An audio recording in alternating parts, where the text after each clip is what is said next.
Today, I'm going to demonstrate on what I'm going to do to lay out for a fence. Over here, I have 3 cones. One, which is right there. That is going to be roughly the beginning of the fence. That fence is going to come up here and come to this cone.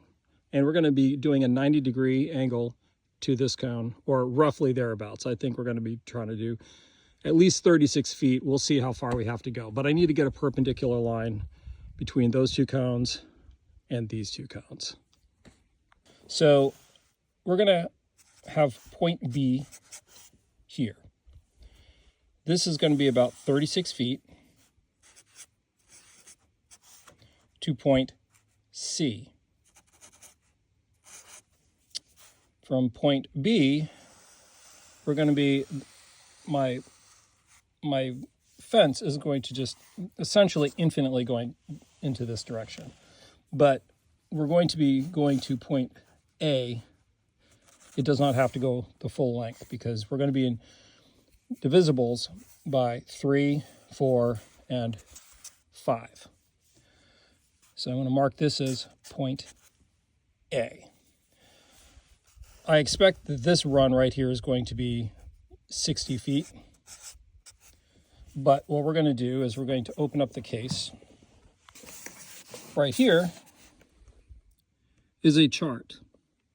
This gives from a 4x3, which would be A to B, 4 feet, and B to C, 3 feet. That is, right here you can see the triangle size. So as we're trying to figure out the area that we need to create a perpendicular angle at, I already know, like I said, 36 by more than 60. So here, I'm going to look at my triangle size. I'm going to look for 36 and 60. I got 36, but that's on the AB side. We're going to look for 60 to 45 feet. That's a little too much because I know I don't have to go out that far. Wait, here we go. 48 to 36. So my B to C leg right here is 36. If my fence is going to be at least 60 feet long, I don't necessarily have to come out to 60 feet. So it comes out to 48 feet. So we will make this mark right here, 48. And for the sake of making things very easy, I'm going to highlight the 48 by 36 right there, because that is what we're going to be using. I wouldn't recommend highlighting things unless you use them all the time, but I'm doing this for demonstration purposes. Now, the first thing I'm going to do, I'm going to talk this through before I do it, so as I'm doing it, I don't have to do as much talking. Point A, which is this point, is where we're going to start off. Now, when we start off with point A, the first thing I'm going to do is find 1 foot on my tape measure. We are going to burn 1 foot on point A. There, I have stuck the 1 foot mark at point A. That is 1 foot. It locks into the corner pretty well. It's not going to slip around. And the reason why we have to burn 1 foot is because if I didn't burn 1 foot, my tape measure would not ever be stuck onto the point. The next thing we're going to do is we're going to see what our point A right here measurement is, and that's going to be 145 feet. Now what we're doing is we're saying point A starts at 1 foot, so we have our 1 foot hanging over here. And then we're going to go from point A to point B to point C to point A again. And the total of that is going to be 144 feet. However, we burnt the foot, so we have to add that extra foot on, which is 145 feet. So we will create a loop in this tape measure of 145 feet. And I'm going to do that now. Okay, so I've gotten the 145 foot measurement right here, and I've basically unspooled half my 300 foot tape out on the ground. Now what we're going to do is we're going to pinch that right there at the 145 foot mark, and I'm going to remove this part that I've already put in at the 1 foot mark. I'm going to pull it out, put these two together so the 12 is right where the 145 foot mark is, and then reinsert it into the point A. As you can see, this is what I mean by making sure that your 1 foot mark and 145 foot mark are overlapping. Those two lines should be on top of each other when you reinsert them into point A. And there you have it. The two lines are on top of each other, and it's locked into point A.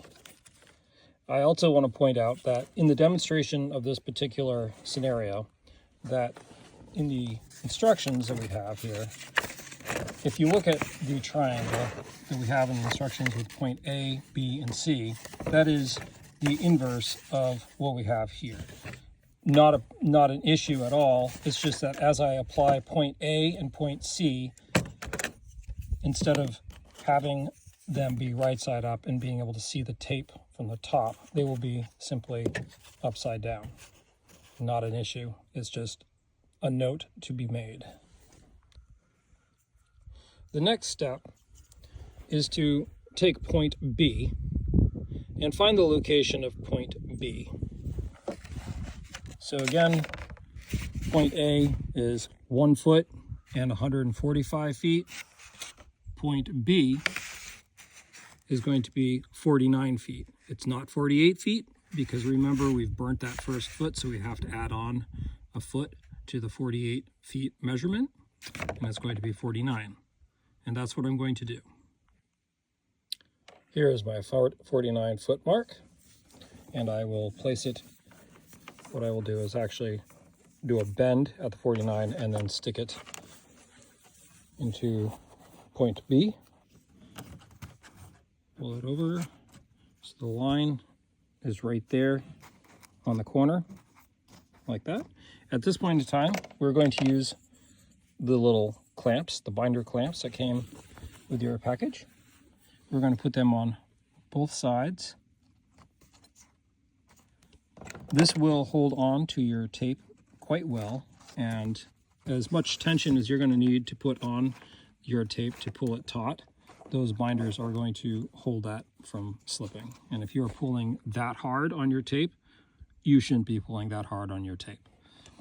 So what I'm going to do at this point in time is where I have my point A and point B, and I also want to make a note that when I was pulling out my tape, I am keeping my decimal side of the tape on the end. So I know for a fact, I've been very careful not to flip my tape around, because if your tape flips, then it actually is creating more, it's pulling your tape closer. So if it's spinning around, you're not going to have as much of an accurate measurement as if it's perfectly straight and you keep the same orientation going.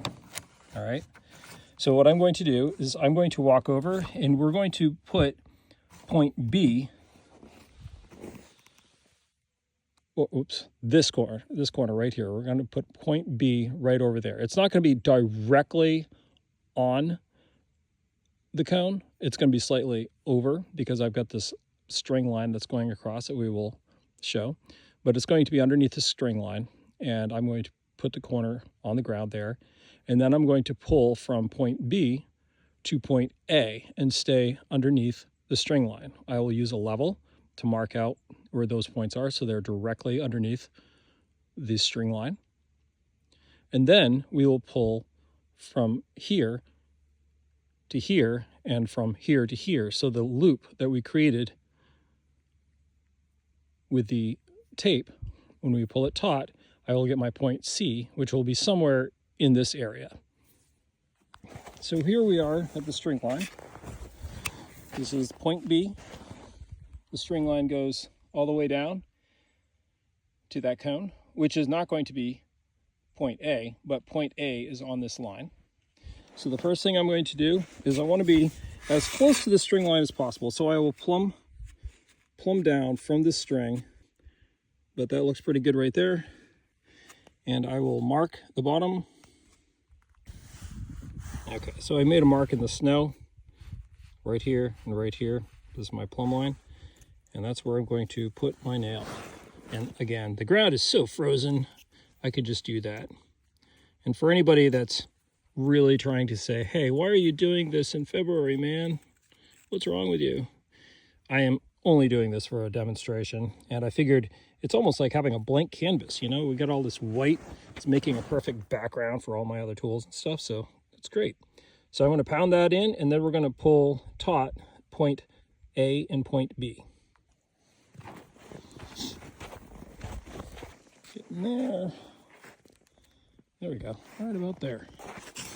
Okay, so again, we want to make sure that the tape is not being spun around. Again, this one is going to look upside down, although it is not truly upside down because they're universally usable here. So the next thing is I'm pulling it taut right here, like this. I'm going to use my plumb to plumb down to where the hole is and make a mark, then we'll pound it in.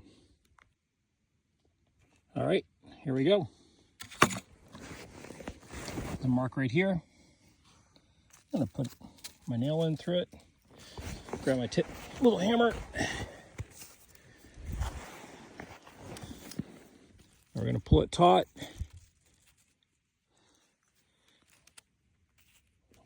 We're on the line. I don't know if you can see it, but we're on the line, and we'll whack it in, and we're going to do point C. And there we go. We're all fastened. So point A and point B are fastened. Remember, we get all of our measurements done on point A, but it's really better to fasten point B because point B is where all of the business is happening. Point A is arbitrary. My fence is going to go right past this, but I'm getting a solid 48 feet of pulling square here. That's fantastic. How often do you get to pull 48 feet for a square? You know, I love this tool. Okay, for the next measurement, which is going to be C, we'll go back to the chart. C, go over here, and we've got 85 feet.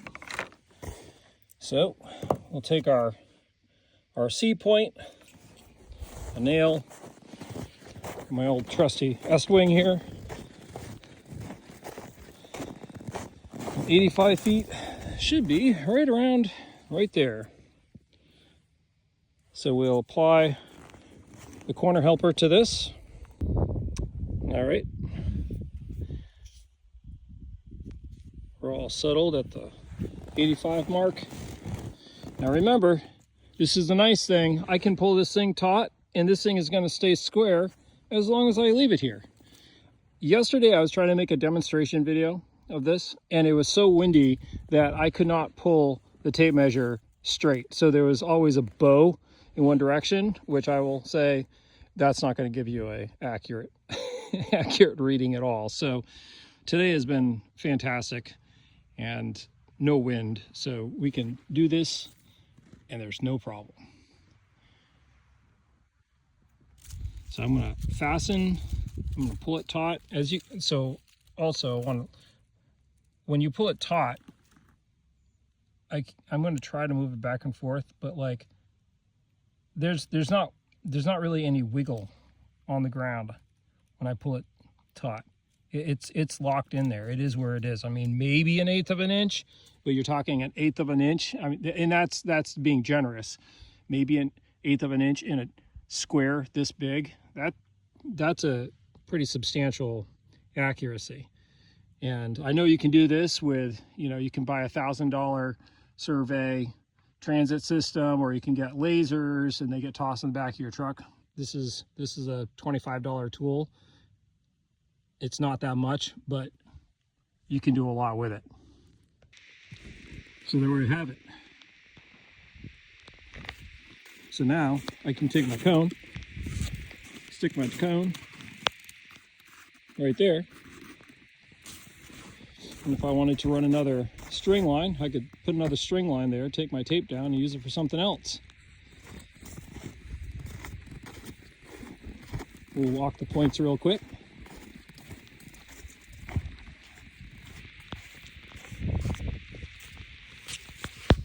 There's the 90, right on top of the line. And the other thing that's pretty cool about this is by using this for doing layout for post work and stuff like that, you've already got your feet that are on your tape.